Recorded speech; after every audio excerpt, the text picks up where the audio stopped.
Hi guys, ఈరోజు గుమ్మల టమాటా పచ్చడి ఎలా తయారు చేసి చూద్దామా ఆంధ్ర స్టైల్లో. ఫ్రెండ్స్, ఈరోజు మీకు టమాటా పచ్చడి ఎలా పెట్టుకోవాలో, నిలవండి పచ్చడి ఎలా పెట్టుకోవాలో చూపిస్తున్నాను. ఇది ఫస్ట్ క్లీన్గా వాష్ చేసుకుని తర్వాత ఏదైనా క్లాత్తో తుడిచేసుకుని ప్యాన్ ఆరబెట్టుకున్నాను. సో అంటే తడి ఏం లేకుండా ఉంటే పచ్చడి 6 months కాకుండా 1 year వరకు నిలవ ఉంటుంది. ఓకే,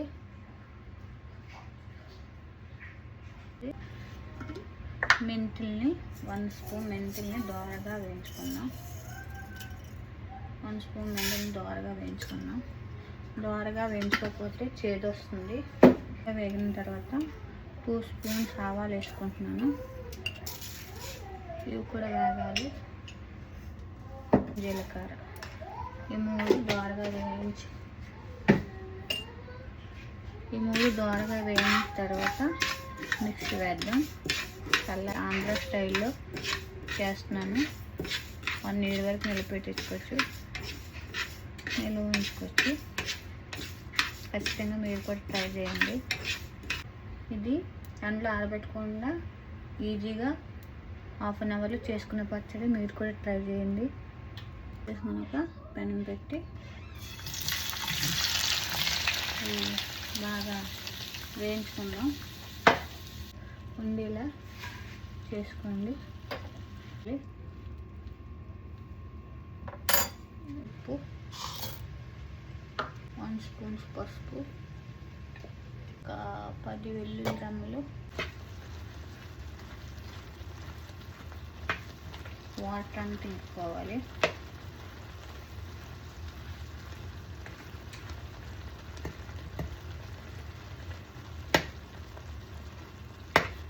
ఇలాగ ఆల్రెడీ మిక్సీ చేసుకున్నాం కదా, ఆల్మోస్ట్ అయిపోయింది.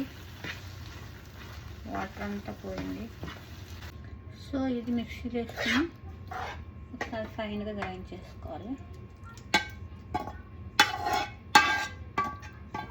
పప్పును, వేరుశనగలను, ఏ పప్పునైనా బాగుంటుంది. పప్పు ఇందులోకి టమాటా పచ్చడికి మించింది ఏమి ఉండదు కదా. ఇది అంగుళం బ్యాక్లో ఒక 10 minutesలో అయిపోతుంది. అన్నీ మన దగ్గర ఉండి 10 minutesలో కంప్లీట్ చేసేయచ్చు.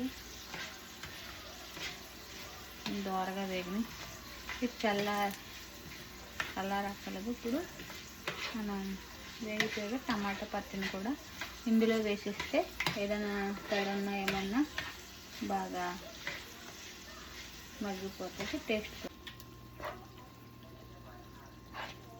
ఇది గాజు జాడీలో, గాజు బాక్సుల్లో, గాజు సీసాలో నిలవించుకుని బయట పెడితే 6 months టేస్ట్ అదిరిపోతుంది. పచ్చడి టేస్ట్ తిన్నప్పుడు కానీ ఇప్పుడే గుమగుమలాడిపోతుంది.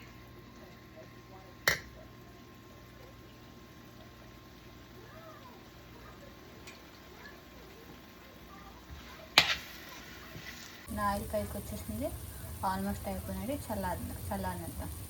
గాజు చేసాలో స్టోర్ చేసుకున్నాం. చేయండి. నచ్చితే లైక్, షేర్, సబ్స్క్రైబ్ చేయడం మర్చిపోకండి. ఈ చిన్న